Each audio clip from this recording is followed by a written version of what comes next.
Harvard university ప్రపంచవ్యాప్త ఉన్మాద వ్యవస్థలకి సంబంధించి ఈ మధ్య కాలంలో పెంచి పోషిస్తున్నదిగా అవుతోంది. పాలస్తీనా ఉద్యమానికి అక్కడోళ్ళే హార్వర్డ్లో చదువుకున్నోళ్ళే అట్రాక్ట్ అయ్యారు.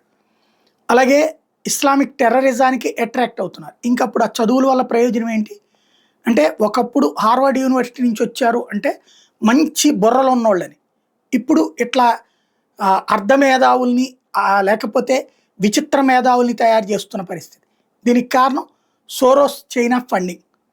అలా వేరే దేశాలే తీసుకోవడానికి వీల్లేదని చెప్పింది ట్రంప్ అడ్మినిస్ట్రేషన్, ఒప్పుకోలే. దాంతో యుఎస్ ఎయిడ్ ఆపేశారు, విలవెల్లాడింది, కోర్టుకు కూడా పోయింది. ఈలోపు ఇప్పుడు విదేశీ వాళ్ళని చేర్చుకోవడానికి నిరాకరిస్తూ ఆదేశాలు ఇచ్చారు.